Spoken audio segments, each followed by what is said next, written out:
Raggy dolls, Raggy dolls, raggy dolls, Raggy dolls, dolls like you and me. Raggy dolls, Raggy dolls, raggy dolls, Raggy dolls. made him perfectly.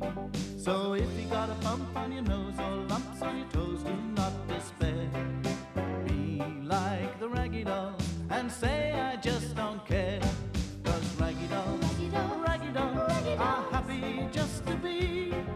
Raggy dolls, raggy dolls, dolls like you and me. It was 10 o'clock in the morning, and at Mr. Grimes' toy factory, work was well underway. Usually by this time, the Raggy dolls were up and about. But today, they'd all overslept. Sad Sack was first to wake up, hearing the sound of sewing machines. Funny, what time is it? He wondered. He popped his head up out of the bin. Oh no, thought Sad Sack, and dived back to warn the others. Wake up! Wake up! He whispered. The dolls opened their eyes in a daze. We've overslept, said Sad Sack. Oh, bother! That means we're stuck in the bin for the whole day, said Dotty. How boring, said Claude. Nothing exciting ever happens in here. But at that moment, two men looked into the bin. One of them was Mr. Grimes, the factory boss, and the other was Mr. Barsey, who owned a toy shop.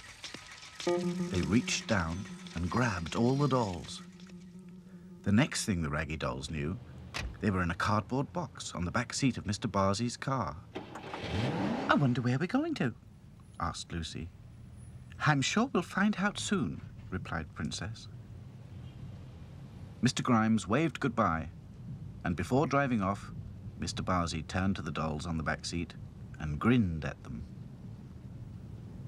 He seems friendly enough, thought Back to Front, as the car pulled away. Mr. Barsey had every reason to be pleased. In return for a large order of princess dolls, Mr. Grimes had given him the Raggy dolls free of charge. Soon the car was on the motorway. This is a smooth ride, said Back to Front. Oui, it is most comfortable, agreed Claude, who was stretched out in the box. I wonder where we're going to, asked Lucy again. Hi-Fi climbed up on the side of the box and looked out of the car window. We're on a motorway, he said. Then he saw a sign, 96 miles to London. We're going to London, he told the dolls. At long last, the car stopped. This must be London, said Dotty. And she was right. Mr. Barsey carried the dolls into his shop. It was a very smart shop called Belgravia Toys, and for the time being, it was to be the Raggy dolls' new home. The Raggy dolls were put in a white wooden box and placed on the counter. On the front of the box, a sign said, "Special offer, free doll with every video game purchased." The dolls looked around their new home. Princess looked to where the real princess dolls were on display. That's where I'd be if the factory hadn't run out of satin dresses and blonde hair, she thought. She smiled at them, but the princess dolls ignored her. Just then, two women entered the shop. They looked at the toys on display and went straight to the Raggy dolls. Princess smiled politely at the ladies. One of the women picked her up. What a cute little doll, said the woman in an American accent. Why not buy her? Asked the friend. Because you have to buy a video game first, said the woman, and she put Princess back in the box. Princess was shocked at coming so close to being bought. I nearly ended up in America, she said. Dotty saw the danger too. We could all be bought by different people. Yes, said Sad Sack, and then we'd never see each other again. Well, I'm not smiling at anyone from now on, said Princess. And from that moment, all the dolls pulled nasty faces at everyone who came into the shop, and it seemed to work. For the rest of the day, no one went near the Raggy dolls. Later that afternoon, a little girl came into the shop, followed by her chauffeur. "I want to look at the dollies, Johnson," she said. Very good, Miss Bunch, replied the chauffeur. As the little girl walked towards the Raggy dolls, they pulled the nastiest faces they possibly could. "Oh, what mean-looking dollies," said the little girl. "But how different. I must have one." Then, putting her hand into the box, she picked out Lucy and held her up to the shop assistant.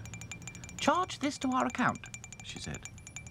Knowing what an important customer she was, the assistant did just that. The Raggy dolls had tears in their eyes. "We'll never see Lucy again," they thought. Soon it was closing time. Mr. Barsey and his assistant locked the door and went home. Now the toys had the shop all to themselves.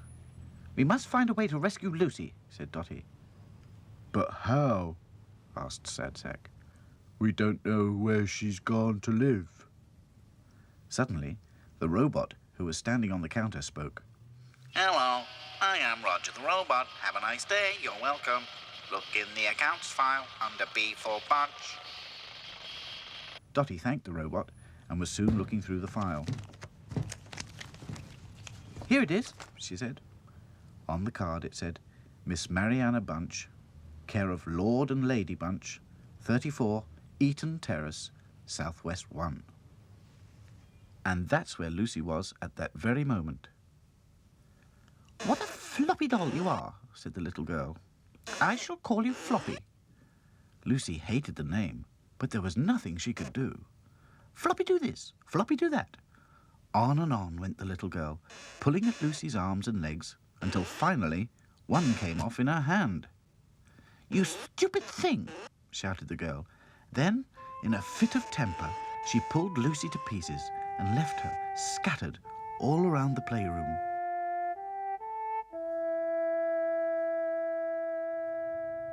Later that night, the Raggy dolls set off to the rescue. With the help of a street map, they found where the little girl lived. Hi-Fi soon discovered a cat flap in the back door. Inside, the lights were out, and everyone had gone to bed. Hi-Fi led the way up the stairs. Upstairs, the rooms all had door signs. Lord and Lady Bunch, Miss Mariana Bunch, and finally, Playroom. "She must be in there," whispered Dotty. They pushed open the door and went inside. There were toys everywhere. "Lucy, where are you?" called Dotty. "I'm over here," Lucy replied. "And over there, and over there, and over there too." She pointed all around the room with her nose. The dolls collected Lucy together again and set off back to the shop. As they were climbing through the window, Sad Sack slipped and fell. He landed in a dustbin that was full of rubbish. The smell was so terrible that none of the other dolls would go near him. So Sad Sack clambered out by himself. I don't care, he said. No one will buy me if I smell like this. The dolls realized that Sad Sack was right, and they all dived headfirst into the smelly dustbin. The next morning, when Mr. Barsey opened the shop, he noticed a terrible pong. As he went nearer the dolls, it became worse. "Phew! It's those Raggy dolls. They smell disgusting. Send them back to Grimes at once." But by the time the dolls arrived back at the factory, the smell had worn off. I can't even give them away," thought Mr. Grimes. "They'll have to stay in the reject bin." It's not much of a life when you're just a pretty face. Just to be who are is no disgrace. Look around and you will find people of every kind, like the raggy dolls, Raggy dolls, raggy dolls, raggy dolls, dolls like you and me. Raggy dolls, raggy dolls, raggy dolls, raggy dolls, made imperfectly. So if you're not at ease with your knobbly knees and your fingers are all